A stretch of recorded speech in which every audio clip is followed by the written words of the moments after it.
Yeah, that would work a lot better. Well, hello my friends, it's good to see you. It's time for a story or two.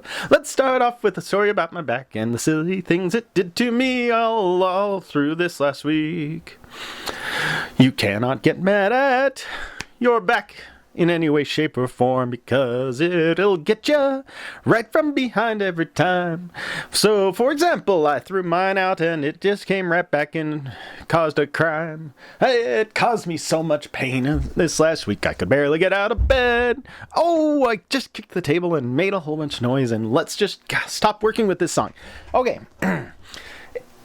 So, fascinating thing. Apparently, you can sort of sprain your back. And I say sort of sprain because the way the doctor described my back pain that I suddenly started to have last week was very similar, and he even admitted that it was extremely close to how you sprain an ankle and what you have to do to restore the ankle.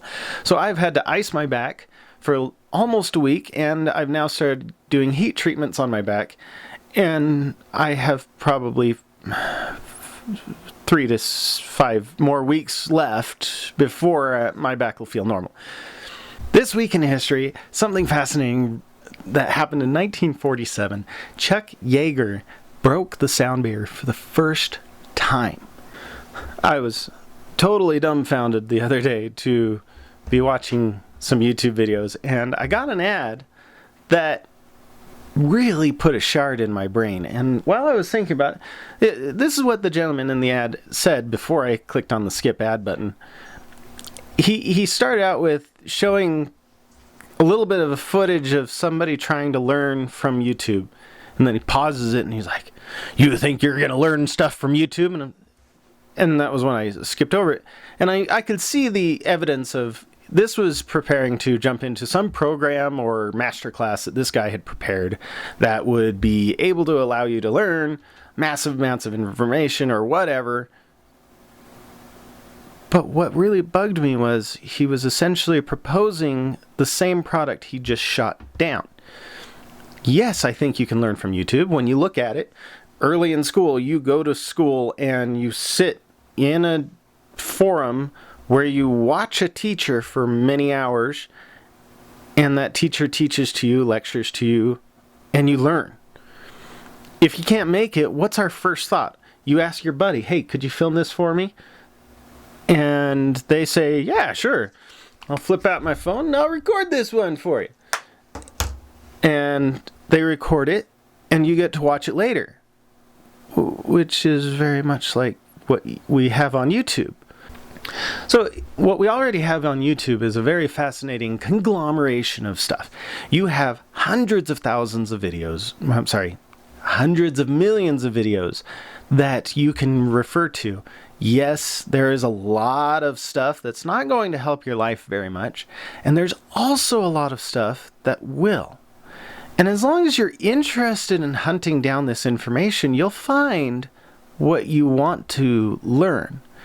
And I think that the forum of YouTube and the internet has changed in such a massive way that we've gone from having teachers saying, "Oh, you absolutely will not under any circumstance use Wikipedia as a reference for research papers," to we're now referring to Wikipedia for just about half of our information. Wikipedia has tried 4 years to make sure that their information is accurate, and they keep having curators go in and check various pages, but there's so much information on Wikipedia that is pretty hard to mitigate all misinformation that might get in there. The same thing goes for YouTube. There is a lot of good DIY stuff. There's a lot of good self-learning stuff. There's a lot of classes that you can get for free, and some of them are done really well, while some of them obviously are not. And I've spent most of my time on YouTube trying to engineer what I watch to be stuff that will benefit my life. And when I find myself watching some YouTubers that, yeah, they make good content, but they really don't add to my life, it really is kind of a stressor for me, because I have to decide whether or not I want to keep watching that YouTuber, or I have to just carry on and and not watch them as much. And I think that's the biggest challenge about YouTube, is finding stuff that will teach you and benefit your life when you want to be taught and benefited in your life. Because, yeah, there's probably 100 to 1 video. There's 100 videos for every single subject that you want to watch. It begs to reason that yes, you can learn from watching YouTube videos. You can learn from watching stuff on the internet. That's why sites like Udemy and, oh my gosh, you've got colleges, whole colleges that are all online now. Yeah, you can learn from online. Does it all have to cost money? No. Is there a lot of people out there to get money? Yeah, there is. Well, there are some people who go out and they build videos and they purposely try to get them in a monetized side where you have to pay for them, and their content may or may not be that great. And there's others who make fantastic content and they put it out there for free and they get very little recognition for it. It fascinates me that anyone would try to make an ad saying, oh, you can now learn from the internet. Yes, you can. Anyone who tells you otherwise is selling something. So keep that in mind in the future.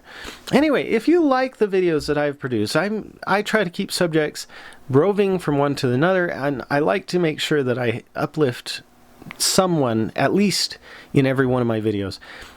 If you like getting the chance to learn random things, make sure you hit that subscribe button. It definitely wouldn't hurt, and it doesn't cost you anything. Anyway, that's all I've got for you today. Have a wonderful week. We'll see you next week. Bye.